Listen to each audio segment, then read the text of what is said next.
Eh bien, justement, commencer par cette question est intéressante parce que beaucoup de personnes m'adressent des mails en me disant: «Vous ne voulez pas parler de tel ou tel sujet, ça serait intéressant». Or, c'était important de souligner que, en fait, je ne choisis pas les sujets, ce sont les guides qui me disent: «Tu vas parler de ce sujet-là».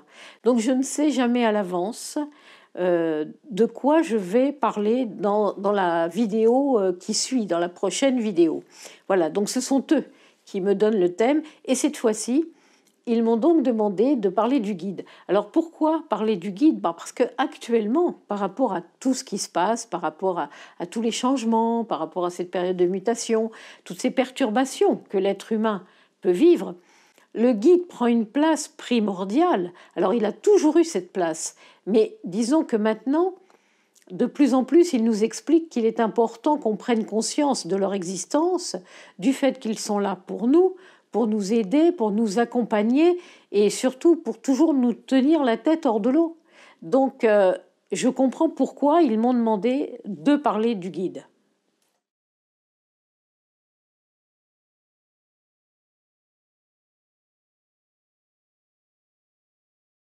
Alors, comment l'on devient guide? Les guides, ce sont des êtres qui sont de haute évolution. C'est-à-dire que la plupart du temps, ils n'ont jamais été incarnés sur Terre, ou alors ils ont été incarnés il y a très très longtemps, au temps où il y avait les premiers êtres qui commençaient à vivre sur Terre. C'est-à-dire que quand ils sont arrivés pour s'incarner, ils avaient encore toute la pureté de leur âme. Et ils étaient vierges de toute expérience terrestre. Donc quand ils sont retournés dans l'au-delà, ils ont retrouvé leur transparence originelle. Et là, ils ont pu justement pouvoir devenir des guides parce qu'ils ont cette puissance vibratoire qu'un autre être, un être humain par exemple, n'aura pas. Et là, à partir du moment où ils ont cette pureté, ils peuvent commencer à être formés pour être un guide.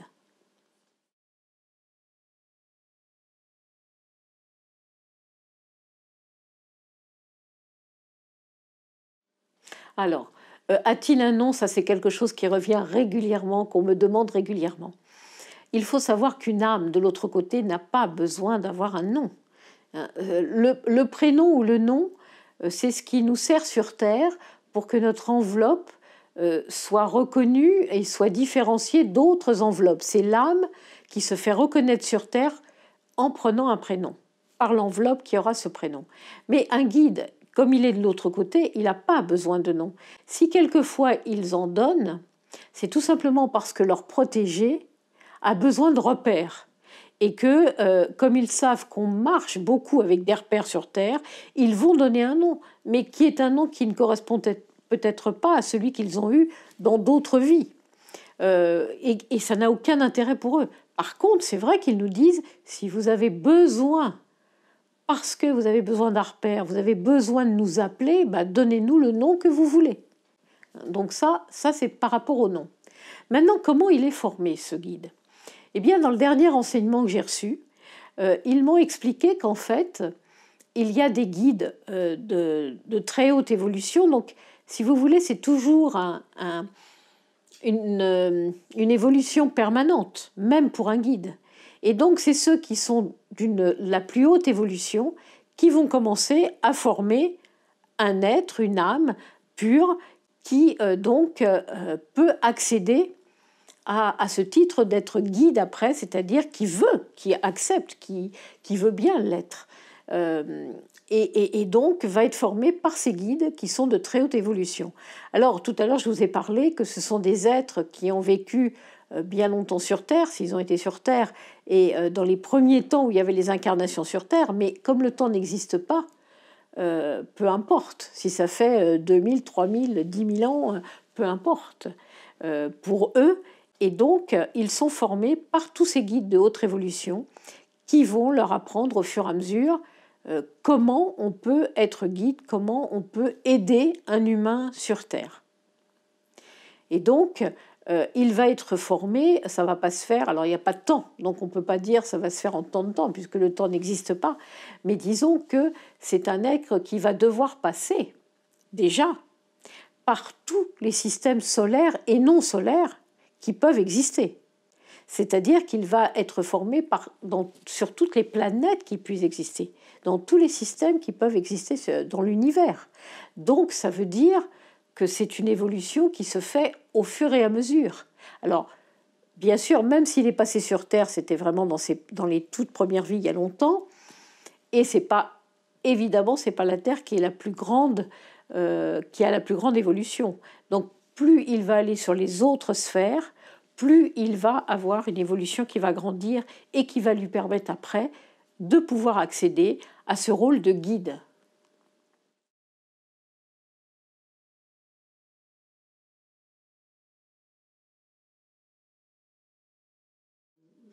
Alors, ce qu'on lui demande, là, c'est très très important en fait. Qu'est-ce qu'on va demander à un guide? Qu'est-ce que les autres guides vont lui demander avant qu'il prenne ce rôle de guide? En fait, il va falloir qu'il apprenne à être neutre. Être neutre, ça veut dire ne jamais influencer son protégé. Petite parenthèse, hein, vous entendez le ronflement, comme d'habitude, c'est ma petite chienne qui commence à ronfler. Voilà, pas d'inquiétude, ce n'est que ma petite chienne qui ronfle. Donc, être neutre, ne jamais influencer son protégé. Alors, par rapport à tous les chemins qu'il a fait, par rapport à toutes les expériences, les incarnations qu'il a pu faire sur différentes sphères, différentes planètes, bien sûr qu'il a appris à être dans un détachement absolument total, puisque le guide, c'est ça en fait, il est dans un détachement total. Donc, à partir de là, il va pouvoir avoir un protégé, plusieurs protégés, parce qu'il n'en a pas qu'un, il a plusieurs protégés, et même si ces protégés traversent des difficultés, lui saura rester neutre et gardera toujours en vue uniquement ce qui est juste pour son protégé ou ses protégés. Ça, c'est important. Donc, c'est la première chose qu'on va lui demander. Il va devoir être imperméable à tout sentiment humain. C'est-à-dire que vous comprenez bien que s'il a un protégé et que si ce protégé traverse une épreuve compliquée et que le guide s'effondre, c'est impossible. Donc, ça n'existe pas. C'est une âme qui reste complètement détachée et c'est comme ça qu'il va pouvoir bien porter son protégé dans les moments les plus compliqués.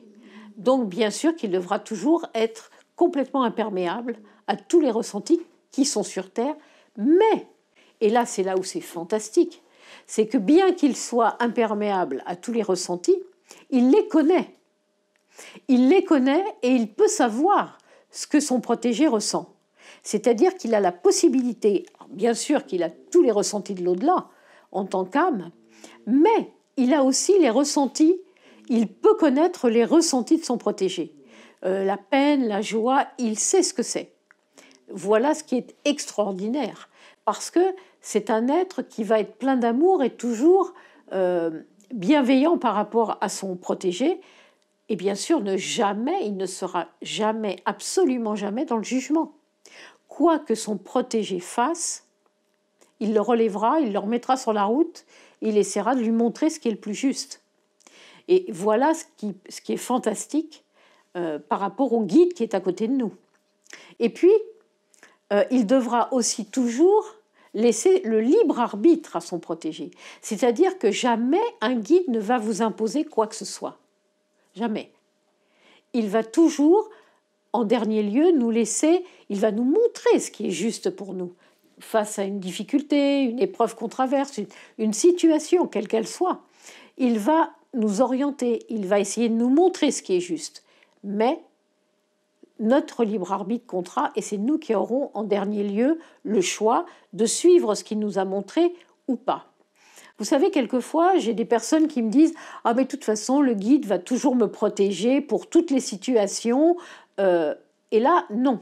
En fait, les guides nous expliquent qu'il est dans la protection, et on en reparlera plus tard, il est dans la protection par rapport à notre côté physique, par exemple, à notre corps. Mais il ne va pas être dans notre protection si nous, on a un acte qui ne lui correspond pas, qu'il n'est pas juste. Donc là, on aura les preuves derrière, on aura le retour de bâton derrière, parce que ça ne sera pas ce qu'il avait été montré Et en fait, si la situation n'est pas juste, il ne va pas nous protéger, nous empêcher d'avoir un retour si on s'est complètement trompé par rapport à une situation que l'on a à vivre. Donc ça, c'est important de le souligner aussi. Il est toujours à côté de nous, ça c'est clair. Il est 24 heures sur 24 à côté de nous, donc ça c'est ce qu'on lui demande aussi en tant que guide, c'est-à-dire qu'il est absolument omniprésent. Et puis, comme il est multidimensionnel, il peut être 24 heures sur 24 à côté de chaque protégé qu'il a. Ce qu'on va lui demander aussi, en tant que guide, c'est d'avoir plusieurs protégés, certes, mais pas des protégés qui vont être au même niveau. Une des dernières vidéos où je vous ai parlé de l'enseignement, où on m'avait expliqué les 5 ouvertures de conscience, eh bien justement, on va y revenir là, parce qu'un guide peut avoir plusieurs protégés, ils ne nous disent pas le nom, mais enfin il peut en avoir plusieurs, hein, peu importe. Mais ces protégés, il peut y en avoir un qui est en ouverture de conscience primaire, l'autre qui va être une vieille âme, il peut en avoir 2 qui sont en âme adulte, il doit complètement s'adapter à chaque ouverture de conscience. Et puis, également, il doit s'adapter aux différents stades de sa vie. C'est-à-dire qu'il peut être, pour un protégé, il va pouvoir être au stade où on vient juste, où il vient juste d'être choisi, donc où l'âme qui va s'incarner est en attente d'incarnation. Et puis un autre protégé va être au milieu de sa vie d'adulte, et puis un autre va être sur le point de repartir dans l'au-delà parce que sera très âgé, et puis un autre sera un enfant ou un bébé. Donc, vous voyez, il a un panel d'âmes avec différentes ouvertures et différents stades. Mais par rapport à son évolution, à sa haute évolution, il s'adapte à toutes ces situations-là sans problème, sans peine, vous voyez. Alors, souvent, j'entends des personnes qui me disent « Ah ben oui, moi, on m'a dit que c'était ma grand-mère ou mon grand-père qui sont partis il y a 10 ans, qui sont guides. » Non, les guides nous disent c'est absolument impossible. Un être humain qui vient de quitter la Terre, donc même si un être est parti depuis 10 ou 20 ans, pour eux c'est comme s'il était parti hier, hein, puisqu'il n'y a pas de temps, un être humain qui vient de quitter la Terre n'est pas du tout dans la pureté du guide. Là non. Même, alors les personnes me disent « Ah mais si, parce que mon grand-père ou ma grand-mère, ou enfin que sais-je, quelqu'un de la famille, c'était quelqu'un de tellement gentil, de tellement bon. » Certes, on est d'accord, mais c'est pas pour autant que cet être-là va devenir un guide, parce qu'il n'a pas cette haute évolution et qu'il n'est pas encore neutre, puisqu'il n'a pas terminé son parcours terrestre. Pour terminer son parcours terrestre, il faut être détaché de tout, donc ne même plus être dans une famille, je dirais, être vraiment détaché, être dans une méditation pratiquement une vie entière et tout. Donc un être de notre famille ne peut pas être guide. En revanche, il va être ce qu'on appelle un protecteur, c'est-à-dire qu'il va être toujours à côté de vous, qu'il va pouvoir vous envoyer de l'énergie, qu'il va pouvoir vous envoyer de l'amour à tout instant. Il capte toutes vos pensées, ça c'est certain, mais à la différence du guide, il ne pourra absolument pas intervenir sur votre parcours. Autrement, vous pensez bien qu'on aurait tous des vies magnifiques, hein, puisqu'on a tous perdu, à partir d'un certain âge, on a tous perdu quelqu'un de notre famille qui nous était cher. Donc, s'il pouvait nous indiquer, comme le guide, vers quoi on doit aller, on aurait tous des vies parfaites. Hein. Donc, non, ce sont des protecteurs, ce qui est déjà énorme, mais en aucun cas, ils ne peuvent être guides.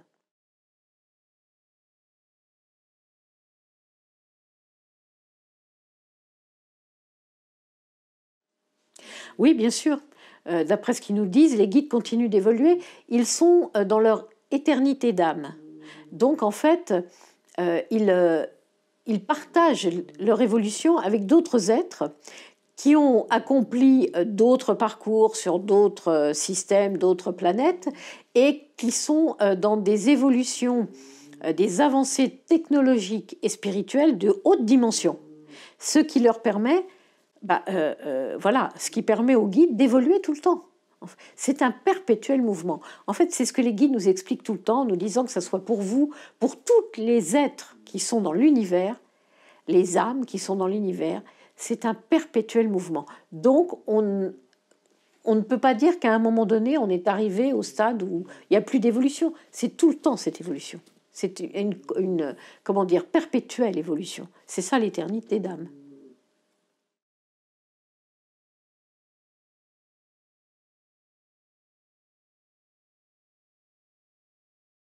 Alors, on ne choisit pas notre guide. Le guide nous est attribué.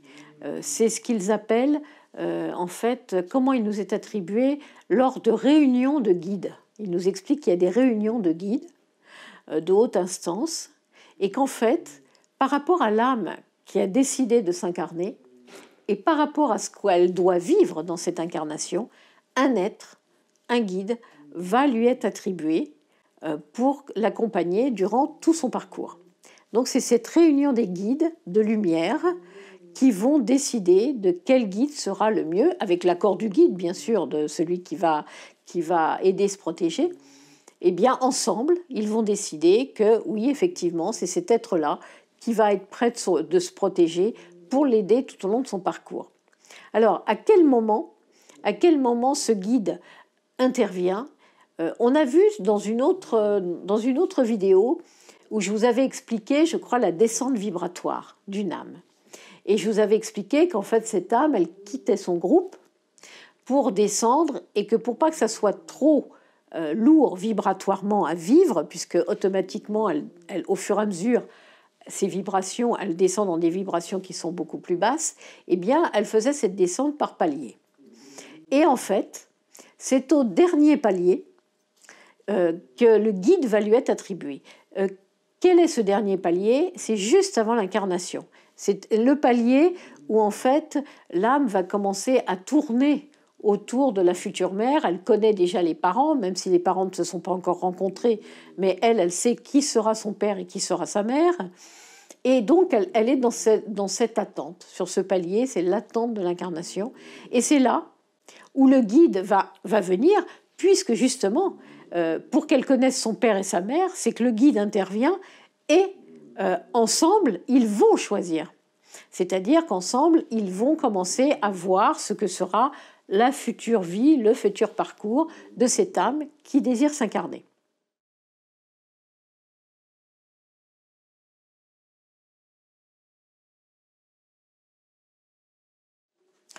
Alors, vous allez voir à quel point le guide, en fait, est omniprésent dans notre parcours. Comment il nous vient en aide? Alors donc, reprenons ce que je venais de vous dire juste avant. L'âme est en attente d'incarnation, donc elle est sur ce dernier palier, et le guide arrive pour lui montrer qu'en fait, il va l'accompagner pendant tout son parcours. Alors en premier lieu, ça on a déjà vu, l'importance du guide, c'est qu'avec lui, l'âme va pouvoir décider du moment où elle va s'incarner, la date de son incarnation. Aussi, la date de son départ de la Terre. Pourquoi? Comment? De quelle façon? Donc ça fait partie de l'importance que le guide a avec l'âme, puisqu'elle peut choisir avec lui, et donc, encore une fois, est-il besoin de le répéter, le guide choisira ce qui est le plus juste pour elle. Voilà.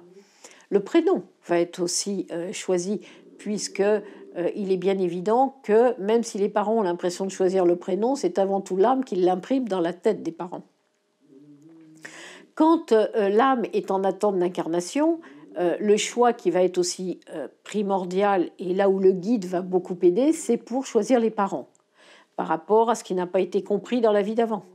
Donc ce guide va l'orienter vers ce qui va être le plus juste par rapport à ce qu'elle doit vivre, par rapport à ce qu'elle n'a pas compris et qu'elle va devoir essayer de dépasser dans son futur parcours. Donc là, le guide intervient aussi. Et c'est important. Et puis, le côté, je dirais, principal aussi par rapport à ce choix d'incarnation et à l'intervention du guide, c'est que, comme on a pu le voir déjà, comme on a pu déjà en parler, eh bien, l'âme va toujours avoir tendance à prendre beaucoup trop d'épreuves. beaucoup trop d'épreuves. Pourquoi? Tout simplement parce que la terre n'est pas la récompense, hein, comme on peut le penser. C'est la vraie vie, c'est de l'autre côté. La terre, on sait qu'on vient sur terre pour traverser des épreuves, pour s'améliorer, pour évoluer. Donc, il y aura des traversées qui ne seront pas toujours simples. Or, une âme, n'ayant pas la notion de l'émotionnel et du temps, va avoir envie de prendre beaucoup d'épreuves en une seule vie pour vite se débarrasser et pouvoir gagner son évolution et avoir moins de temps à passer sur Terre, moins de vie, disons. Mais, et là où est l'importance du guide, lui connaît exactement le quota d'émotionnel que son protégé pourra supporter. Il sait qu'à partir d'un moment, l'émotionnel sera tellement lourd que l'âme ne pourra plus accepter. Et donc, l'être incarné en arrivera à interrompre son contrat. Ce qui est appelé, c'est comme ça que les guides appellent le suicide. Donc, le guide a un rôle primordial à ce moment-là, puisque lui va orienter, conseiller l'âme en lui disant « là c'est trop d'épreuves. Il vaudra mieux le faire dans une vie autre, mais dans celle-ci, il y a trop d'épreuves, il faut en enlever. » Et donc, les guides nous expliquent bien que dans la grande majeure partie du temps, les âmes acceptent d'enlever des épreuves. Et il y a quelquefois des âmes qui disent « non, moi j'arriverai à le dépasser, donc j'accepte quand même toutes les épreuves, je prends toutes les épreuves. » Et à ce moment-là, comme on le disait tout à l'heure, le guide ne peut plus rien faire, c'est le libre arbitre de l'âme. Il l'a conseillé, il l'a orienté, il a essayé de lui montrer, mais si l'âme insiste et veut quand même prendre les épreuves, le guide ne peut rien faire. Il est obligé d'accepter. Lui saura qu'il y a 95% de possibilités pour que l'âme n'aille pas jusqu'au bout de son parcours terrestre et qu'il y aura suicide, mais il ne peut rien faire. Il est obligé. Donc ça, c'est quand on choisit son parcours avec le guide. Et puis, une fois que tout a été vu, que les grandes lignes, les grandes rencontres, qu'on a eu cette séance comme au cinéma, où le guide nous montre qu'à tel âge, on pourra choisir telle situation, mais qu'on pourra aussi choisir peut-être une autre. Eh bien, quand on aura vu tout ça avec lui, va arriver le moment de la naissance. Enfin, déjà l'âme va être dans le ventre de la maman pendant les 9 mois. Donc, pendant les 9 mois, l'âme va être en contact avec le guide à tout instant. Pour justement ne pas perdre des repères, pour justement garder la mémoire de ce que sera son parcours, parce qu'elle a encore toute la mémoire de toutes les épreuves qu'elle a demandées. Donc, elle aura contact avec lui perpétuellement. Elle sera tout le temps en contact avec ce guide qui lui montrera les différentes phases de l'évolution dans le corps de la maman, comment ça se passe, et puis lui apprendra, commencera à lui faire ressentir les vibrations de la terre pour qu'elle s'en imprègne, pour que ça soit plus simple au moment de la naissance.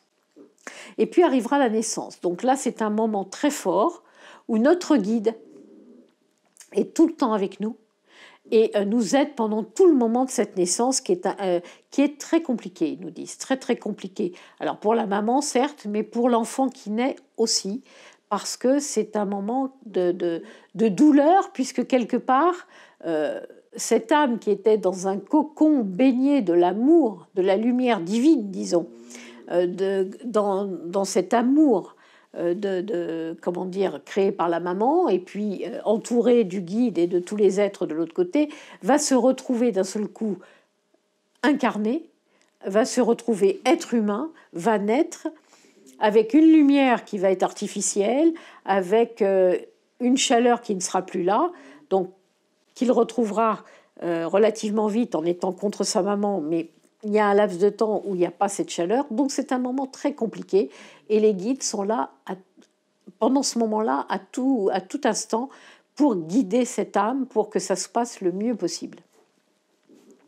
Après, je dirais de la naissance jusqu'à l'âge de 1 an, le bébé va petit à petit donc évoluer, comme on a pu voir déjà dans d'autres vidéos. Donc le guide sera totalement là avec lui pour lui rappeler ses épreuves, pour essayer de faire en sorte que l'âme s'en souvienne, parce que le but, c'est quoi? C'est que l'âme arrive à les dépasser, ces épreuves, et ne retombe pas dans le même processus que de la vie d'avant. Donc, pendant les 9 mois, ou dans les premiers mois, le bébé dort beaucoup, c'est une adaptation à la Terre, et en plus, ça permet au guide de lui montrer, de lui expliquer sa famille, comment ils vont réagir, son père, sa mère, ses frères, ses sœurs, les grands-parents, mais aussi comment les connaissances autour. C'est-à-dire que, voilà, pendant ce temps, il lui montrera comment il arrivera, comment l'âme arrivera après, plus tard, à ces épreuves. Par quel phénomène familial ou amical ou autre, elle arrivera à vivre les épreuves qu'elle a demandées dans sa vie d'après. Donc, rôle encore crucial. Et puis, jusqu'à l'âge de 1 an, et le guide donc va être là et lui expliquer, mais acceptera si vraiment l'âme ne s'adapte pas. Et si elle dit « je ne peux pas supporter, c'est trop lourd », le guide acceptera qu'elle retourne dans l'au-delà, qu'elle redevienne une âme. Et donc là, ça sera, donc on avait vu déjà par la fausse couche, par le mort-né ou la mort subite du nourrisson, principalement. À partir de 1 an, le guide n'accepte plus. À partir de 1 an, l'enfant rentre dans sa véritable incarnation. Donc là, il n'y a plus de possibilité de retour en arrière, que l'âme reparte parce qu'elle ne supporte pas les vibrations de la Terre, ou que les épreuves qu'elle a prises sont trop lourdes.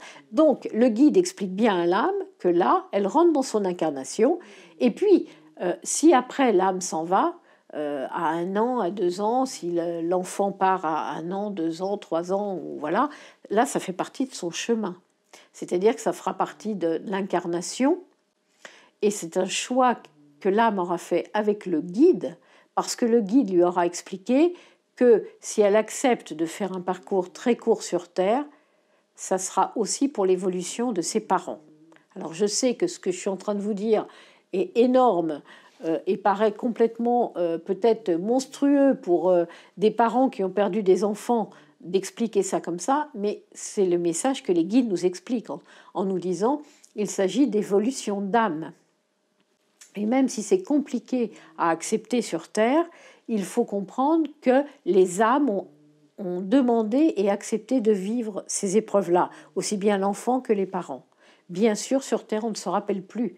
Donc on est dans une souffrance terrible. Les parents sont dans une souffrance terrible quand ça peut arriver. Voilà. Donc, en fait, là, le guide, pendant toute l'enfance de l'âme, va être près de cet enfant, va être connecté. Donc, souvent, les parents me disent « Oui, mais c'est drôle parce que, en fait, mon fils ou ma fille ne me parlent pas, qu'ils sont en contact avec leur guide. » Mais c'est tout à fait normal. Ils le vivent depuis qu'ils sont nés. Donc, ils n'ont pas besoin d'en parler. Pour eux, c'est naturel. Pour eux, c'est naturel. Donc, ils ne vont pas forcément vous expliquer qu'ils entendent quelque chose ou qu'ils savent que leur guide est là. Après, avant, il y avait cet âge de raison, à 7 ans, où on coupait le contact avec le guide plus ou moins pendant une période déterminée de la fin de l'enfance et de l'adolescence. Sauf que maintenant, par rapport aux vieilles âmes qui sont sur Terre, ça ne se coupe pas. Donc, le contact avec le guide reste tout le temps. Et pendant l'adolescence, le guide est présent, mais nous dit que les adolescents, il faut les laisser. Il faut les laisser tranquilles pour qu'ils prennent leur place dans leur vie, qu'ils trouvent leur personnalité. Donc, ce n'est pas là où ils vont être où ils vont le plus se montrer, le guide. Certainement pas. Oui, si vraiment l'ado part dans des choses qu'il ne faut pas ou dans des dérives qui risquent d'être dangereuses pour l'adolescent, le guide va essayer de lui montrer. Mais, par exemple, les guides nous disent qu'il faut éviter de trop parler de l'au-delà à des enfants qui ont 12, 13, 14 ans parce qu'ils ont besoin de se forger leur propre opinion et que ce n'est pas la période la plus faste pour le faire. Voilà. Alors, donc par rapport aux adolescents, les guides nous disent c'est une période où ils ont besoin de trouver leur personnalité, où ils ont besoin de se trouver, de s'affirmer. Donc, pendant ce temps-là, les guides se font beaucoup plus discrets. Alors bien sûr, s'ils sont face à leur protégé qui va dans des dérives qui ne sont pas bonnes du tout, il va bien sûr toujours être là pour essayer de l'orienter au plus juste. Et puis il va le protéger comme il peut faire tout le temps, tout au long de sa vie. Mais disons que ce n'est pas la période où le guide va se montrer le plus, comment dire, va être le plus présent pour que le jeune s'en rende compte, disons. Parce qu'ils nous disent non, c'est une période de perturbation pour l'adolescent, donc pendant ce temps-là, on le protège, on essaye de l'orienter, mais doucement. Et puis, eh bien, l'être arrive adulte. L'être arrive à l'âge adulte. Alors à l'âge adulte, c'est pas la même chose parce que bien souvent, alors de moins en moins maintenant, et heureusement puisqu'il y a les vieilles âmes qui arrivent et qui gardent cette ouverture, donc qui sont très proches du guide et qui en ont surtout conscience. C'est surtout ça, c'est d'en avoir pleinement conscience. Mais on se rend compte encore actuellement que pour beaucoup de personnes à qui l'on peut parler autour de nous, la notion du guide, elle est complètement effacée. C'est-à-dire qu'on leur parle qu'on a tous un guide, et bien souvent, j'ai des personnes qui me regardent d'un air éberlué en me disant « mais de quoi elle me parle ?» Donc, en fait, on a l'impression que vraiment à cet âge adulte, beaucoup d'entre nous coupent avec le guide, coupent avec leur intuition, puisque c'est ça en fait, c'est l'intuition, hein, c'est le guide. Eh bien, ils coupent ça, et c'est là où c'est très très dommage, parce que justement, la plupart du temps, les épreuves arrivent à ce moment d'adulte, et plus que jamais, on a besoin de notre guide pour nous orienter, pour nous guider, pour nous montrer ce qui est juste ou pas. Donc c'est à ce moment-là, en fait, où on devrait être le plus proche. Mais on se rend compte que ce n'est pas le cas. Et de toutes les personnes que je peux rencontrer depuis bientôt 40 ans, eh bien, elles ont toutes le même discours, c'est de me dire, mais en fait, quand j'en parle autour de moi, on ne connaît pas le guide, on ne sait pas qui le guide il est, alors qu'il est mais primordial dans notre parcours.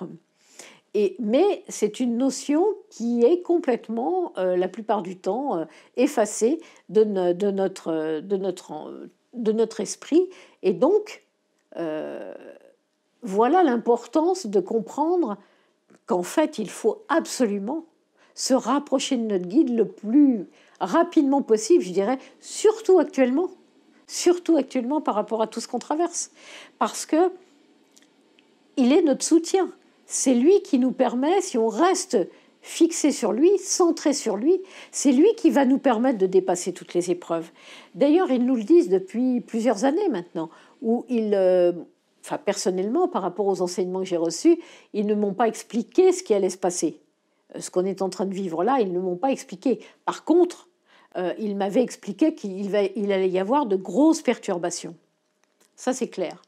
Mais ça fait déjà à peu près une dizaine d'années qu'ils en parlent, et où ils expliquaient qu'en fait, quand on traverserait ces perturbations, il faudrait rester centré sur eux, et que là, tout irait bien pour nous du moment qu'on reste centré sur eux. Pourquoi ? Tout simplement parce qu'en étant centré sur eux, sur nos guides, on garde la confiance. On sait qu'ils sont là, on sait que nous ne sommes pas seuls et qu'ils sont là à côté de nous. Et si on leur demande de l'aide, ils répondent toujours, mais toujours. Donc voilà pourquoi, en fait, c'est une aide précieuse qu'il ne faut jamais oublier. Parce que dans ces moments de difficulté, ils sont présents. Et d'ailleurs, je me souviens très bien que dans les messages que je recevais, et ce que je ne comprenais pas beaucoup à l'époque, parce que bon, c'était pas bien dérangeant. Les premiers messages où ils m'en ont parlé il y a 10-15 ans, il n'y avait pas la même difficulté que maintenant, mais où ils nous disaient, vous devrez vous couper des médias. Pourquoi ? Parce que les médias vous feront rentrer dans la peur. Et il ne faut surtout pas rentrer dans la peur par rapport à cette période de mutation qu'on est en train de vivre. Donc peu importe le motif de la peur. Pour le moment, c'est peut-être par rapport à ce qu'on est en train de traverser avec une maladie, mais il y aura d'autres choses, puisque cette mutation ne va pas se faire simplement par rapport au coronavirus, il y aura bien d'autres choses. Donc, d'autres choses qu'on va vivre au fur et à mesure. La mutation va se faire sur plusieurs années, bien sûr. Donc, à chaque fois, ils nous disent « Restez centrés sur nous. Restez centrés sur votre guide. » On a tous un guide, et je dirais que ce que l'enfant fait naturellement, eh bien, l'adulte doit le retrouver absolument maintenant et rester en connexion permanente. Et là, la confiance est là. Et là, on ne voit plus de la même façon. Bien sûr que la difficulté, vous allez la traverser, mais en sachant que vous avez quelqu'un qui est là pour vous aider, ça change tout. Donc, c'est très important. Et puis, le guide, il est là jusqu'au bout de notre parcours. Il est là jusqu'à la fin de notre parcours terrestre. Il nous aide pour passer de l'autre côté. Donc, il nous accompagne jusqu'à notre dernier souffle sur Terre. Donc, voyez comment c'est un être précieux pour nous. Voilà un petit peu le parcours, comment il nous aide tout au long de notre parcours.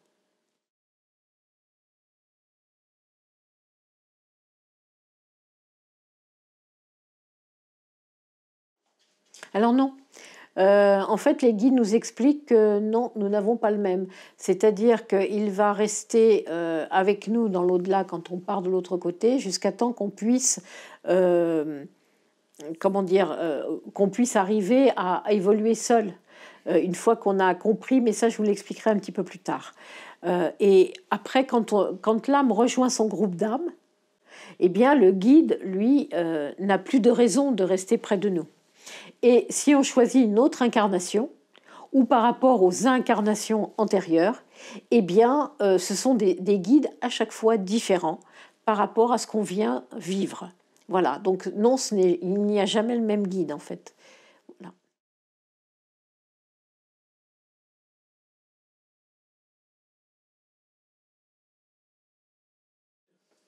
Ah, voilà, alors là c'est une question qu'on me pose souvent. Si nous avons plusieurs guides. Alors en fait, oui, il peut y avoir... Alors notre guide de vie, c'est notre guide de vie, et lui, il reste là tout le temps, hein, donc celui avec qui on a choisi notre parcours. Les êtres, les personnes qui ont, par exemple, un travail un travail où elles vont aider les autres et tout, peuvent avoir d'autres guides qui viennent se manifester.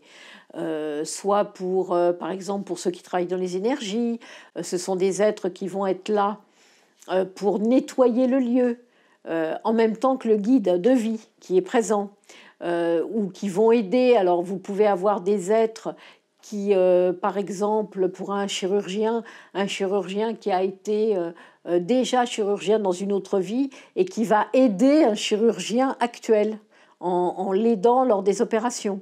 Alors ça ne sera pas un guide, ça sera un être qui viendra s'ajouter pour permettre que l'âme le reçoive bien, que la personne le reçoive, comprenne et aille le mieux possible, que ça se passe le mieux possible dans l'opération. Donc oui, il peut y avoir des guides autres qui viennent pour aider ponctuellement, mais le guide de vie reste le même. Et les guides nous disent que bien souvent, on parle de plusieurs guides parce que par rapport à notre entendement terrestre, on n'arriverait pas à comprendre, mais en fait c'est le même qui a plusieurs facettes suivant notre évolution. Donc il va s'adapter et qu'on a l'impression d'avoir plusieurs guides, et ils nous disent en fait c'est le même mais avec plusieurs facettes, suivant ce qu'on doit vivre. Mais effectivement, il peut y en avoir d'autres qui s'ajoutent ponctuellement pour telle ou telle situation et qui s'effacent, et le guide de vie reste toujours là, est toujours le même lui.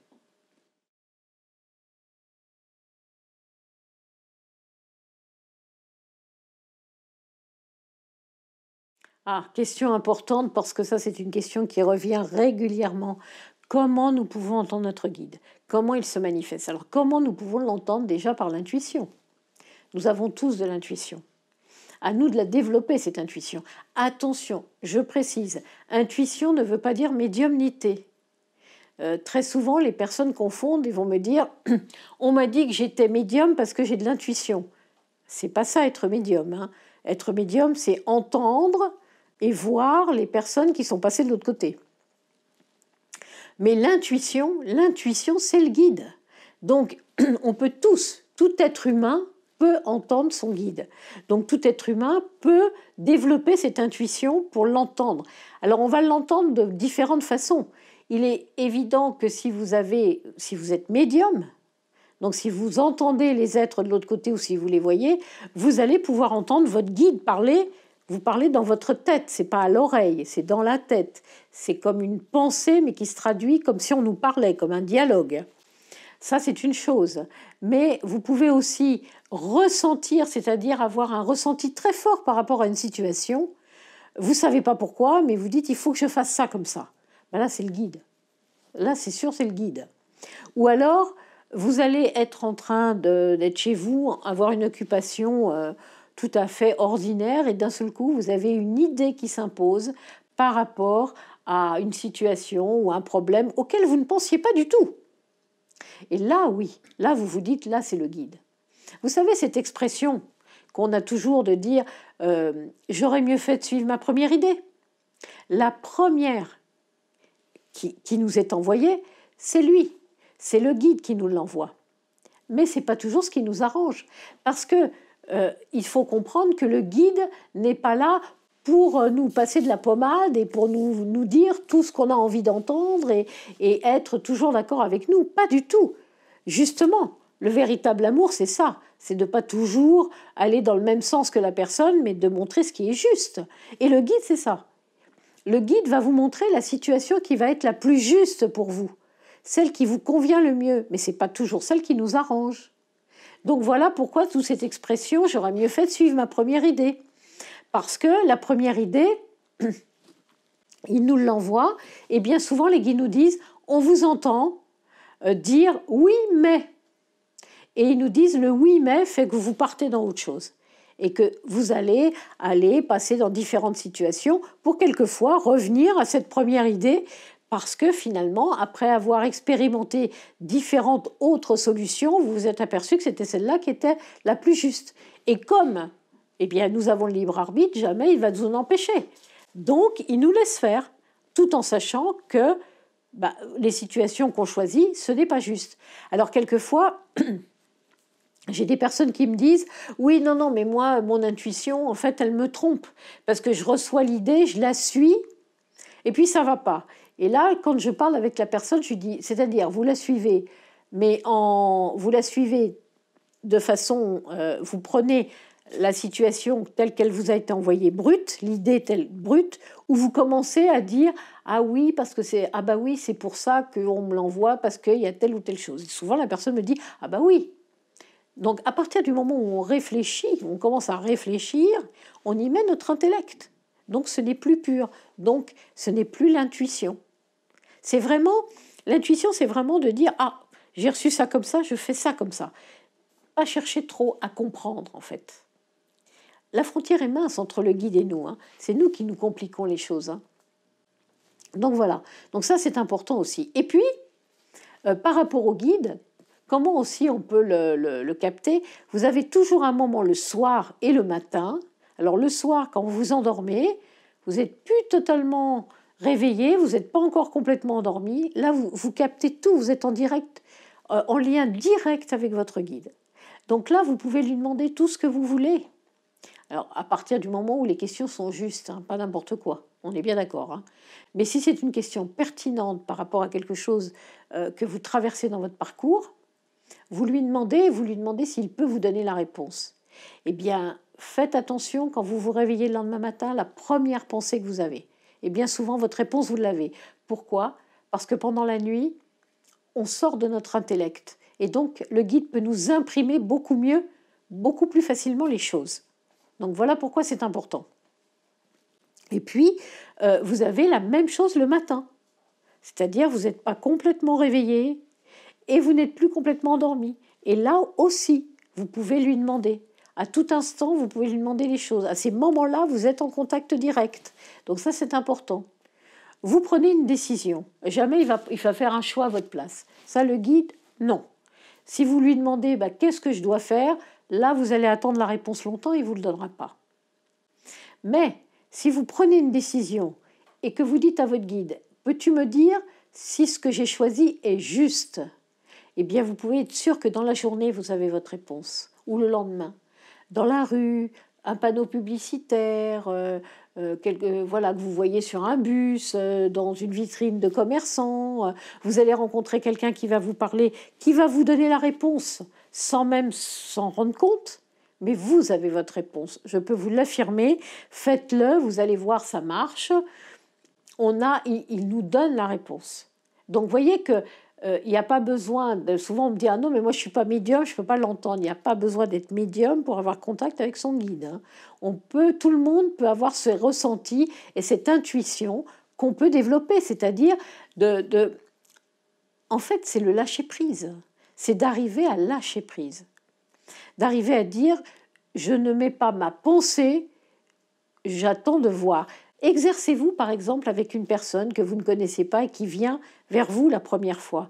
Exercez-vous avec ça, avec cette personne-là. C'est-à-dire que vous dites, bon, je ne pense pas, j'essaye pas de voir comment est la personne, mais qu'est-ce qu'on m'envoie comme information ? Vous savez, souvent, même dans des situations de la vie courante, vous allez acheter un appartement, par exemple. Vous achetez un appartement, vous allez avoir le coup de cœur. Vous allez dire, oh là là, cet appartement, il est trop bien, ça me va bien. Bon, l'agence, vous allez arriver à signer très vite. À la banque, ça se passe tout seul. Là, c'est juste. Là, vous dites, c'est comme un boulevard qu'on ouvre devant moi, c'est juste. Par contre, vous voulez acheter un appartement, ça traîne, il y a toujours des retards. Vous voulez aller signer le compromis, vous tombez en panne. Ou alors, c'est les vendeurs qui ont un empêchement. Là, il faut vous dire qu'est-ce qu'on est en train de me dire. Soit l'appartement n'est pas bien pour vous, vibratoirement. Soit vous le payez trop cher et ça va vous mettre dans des situations compliquées. Le guide, le sachant, va essayer de vous dissuader. Soit on est en train on ne vous montre pas, il y a plein de défauts que vous allez avoir après et c'est pas bon pour vous. Soit il y a une autre situation qui va arriver tout de suite derrière et qui va faire qu'il fallait pas ça. Mais en tout cas, à partir du moment où il y a plein de bâtons dans les roues, il y a plein d'hésitations, c'est que le guide vous montre que c'est pas juste. Pareil quand vous rencontrez quelqu'un. Que ça soit sentimental, que ça soit professionnel, amical, peu importe. Vous allez rencontrer la personne, vous allez dire « Ah, génial, la personne, c'est super. Bon, il y a bien ce petit truc-là qui ne va pas, mais c'est pas grave. » Le « c'est pas grave » est déjà trop. Le guide vous a montré qu'effectivement, il y avait quelque chose qui n'allait pas. Il va peut-être vous montrer 1 fois, 2 fois, 3 fois grand maximum. Après, c'est votre libre arbitre. Donc après, il va vous laisser faire. Et après, vous vous rendrez compte qu'effectivement, ça n'allait pas. Et que ça aurait été bien, ça aurait été mieux de l'écouter, en fait. Voilà, ça aurait été mieux de l'écouter. Donc, vous voyez qu'il est omniprésent. Mais si vous ne lui demandez pas son aide, il n'interviendra pas, par contre. Hein. C'est-à-dire que, parce que sans ça, pour lui, il viole votre libre arbitre. Il ne va pas intervenir dans une situation et faire le choix à votre place sans savoir ce que vous avez envie de faire. Vous êtes venu sur Terre pour pour justement dépasser des épreuves. Donc, il ne va pas vous donner les solutions pour tout. Vous savez, souvent, j'ai des personnes qui me disent « Ah ben moi, il faut qu'il me dise quelle est ma mission de vie, ce que je suis venu faire sur Terre. » Mais le guide ne va pas vous le donner, la mission de vie, puisqu'on s'est incarné pour le retrouver. Il n'est pas là pour nous dire ce qu'on doit faire. Sans ça, ce n'est pas la peine qu'on s'incarne. Par contre, après, il peut nous accompagner et nous dire si on est dans le juste ou pas. Mais nous dire ce qu'on doit faire, non. Et ça, c'est vraiment important. Et puis, quand vous faites votre demande au guide, en fait, vous allez lui demander de l'aide et vous allez lui dire, je sais pas, aide-moi pour que je trouve un nouveau travail, par exemple. Vous allez lui dire, bon, allez, aide-moi. Et puis, 10 minutes après, ah oui, mais alors, si ce travail-là est trop loin, ça va pas aller. Si j'ai pas le même salaire, ça va pas faire. Et puis peut-être que les gens seront moins sympas. Oui, alors ça, il faudrait aussi que ça se passe pas de cette façon-là.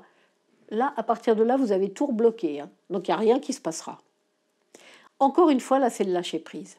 Si vous demandez au guide, est-ce que tu peux intervenir et que ce qui est juste pour moi soit pour que je trouve un travail, une fois que vous lui avez demandé, vous n'y pensez plus. Et vous le laissez faire. Et là, je peux vous dire que si vous arrivez à lâcher prise à ce moment-là, la situation se met en place avec une rapidité déconcertante. Faites-le, essayez-le dans n'importe quel domaine. Ça vaut la peine.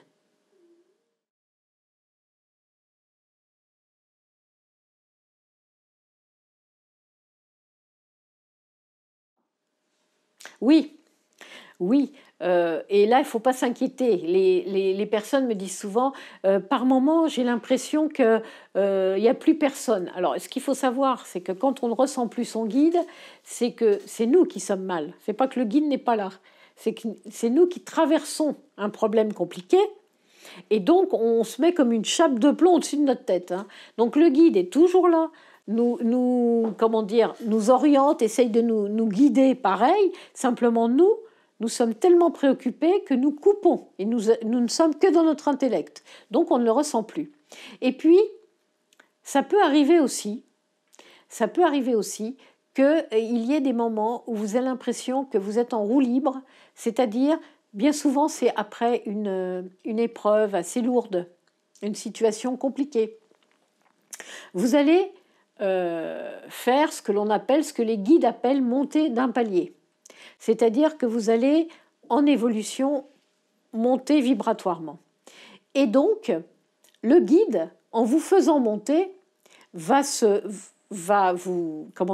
montrer avec des vibrations plus fortes pour que vous vous adaptiez, pour que vous arriviez justement à aller dans un autre stade d'évolution. À partir de ce moment-là, vous perdez vos repères. Ce sont bien souvent des moments où sur Terre, vous dites, j'entends les personnes qui viennent me consulter, puis là, en ce moment, j'ai l'impression que personne ne me comprend, ma famille ne me comprend plus, mon conjoint ne me comprend pas, mon travail, je ne peux plus le supporter, mes collègues, je ne peux plus les supporter non plus, même mes amis, j'arrive plus à les supporter, mon logement, je ne me sens pas bien. Voilà, tous les domaines, vous avez l'impression qu'il n'y a plus rien qui va. Pourquoi ? Parce que vous n'êtes plus en repère avec votre guide. Le guide, il est toujours là, mais il vous a fait monter d'un cran. Et en montant d'un cran, vous vous sentez dans une période de flottement. Et à partir du moment où vous n'avez pas ce repère avec le guide, où vous n'êtes pas en osmose avec lui, sur la Terre, vous avez l'impression qu'il y a des difficultés de partout et qu'il n'y a plus rien qui va. Il ne faut pas vous inquiéter. C'est un passage qui va quelquefois de 15 jours à 2-3 mois, pas plus, qui est désagréable. Mais là, vous vous dites, je suis dans une période où je suis en train de monter d'un cran en évolution. Donc, il faut que je me réadapte et que vous arriviez à retrouver l'osmose avec ces nouvelles vibrations plus fortes. Et une fois que vous aurez trouvé cette osmose avec votre guide et que vous serez monté d'un cran et que vous l'aurez intégré, tout ira bien derrière. Vous savez, les guides nous donnent souvent des exemples terrestres. Eh bien, c'est un petit peu comme l'enfant qui quitte son primaire et qui commence le secondaire. La première semaine, les 15 premiers jours, ou le premier mois où il va rentrer en sixième, admettons, enfin dans son autre cycle, eh bien, d'un seul coup, on va lui demander d'être beaucoup plus grand. C'est-à-dire qu'il a pu un maître, une maîtresse tout le temps. Là, il va avoir plusieurs professeurs. Et puis, on lui demande de travailler plus tout seul. Eh bien, cette autonomie qu'on lui demande d'avoir, ce changement, c'est une période de flottement où il ne va pas toujours se sentir très bien. Et bien, c'est exactement la même chose pour nous quand le guide nous demande d'évoluer d'un cran. Voilà, donc il ne faut pas vous inquiéter. On vit tout ça au moins une fois et même certainement plusieurs fois dans notre parcours terrestre. Eh bien, c'est un moment à passer qui n'est pas agréable, mais qui n'a rien d'inquiétant. Et surtout, ne pensez pas que votre guide n'est plus là. Parce que de toute façon, il est 24 heures sur 24 avec vous, toute votre existence, tout votre parcours sur Terre.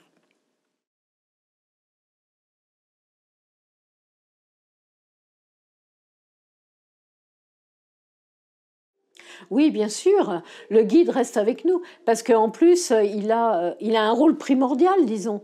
Dès qu'on est passé de l'autre côté, en fait, il a entre le moment de son départ et le moment de notre départ, de notre arrivée dans l'au-delà, et le moment de l'enterrement ou de l'incinération, c'est quelques jours pour nous convaincre de passer la lumière. Donc bien sûr, c'est très important qu'il soit à côté de nous. Et puis une fois qu'on a passé la lumière, eh bien, on va entamer le temps de repos avec lui. Donc oui, il va nous montrer ce qui a été juste, ce qui a été moins juste dans notre parcours. Il va nous accompagner pour qu'on se défasse de nos énergies de la Terre pour récupérer ces énergies célestes, ces vibrations de lumière qui vont nous permettre de ne plus avoir les ressentis de la Terre, de ne plus souffrir, d'avoir quitté ce monde de la Terre. Donc il est là pour nous expliquer, pour qu'on se puisse pardonner, surtout nos erreurs durant notre parcours primordial. Donc lui est là pour nous apporter cet amour et ce non-jugement qui va nous permettre de nous pardonner, disons. Donc c'est essentiel. Et puis, une fois qu'on est sorti du temps de repos, on va à la bibliothèque, donc on a encore besoin d'explications, et il va être toujours là. En fait, le guide va nous accompagner jusqu'au moment où on va retrouver notre groupe d'âmes, et là, lui pourra s'effacer à ce moment-là.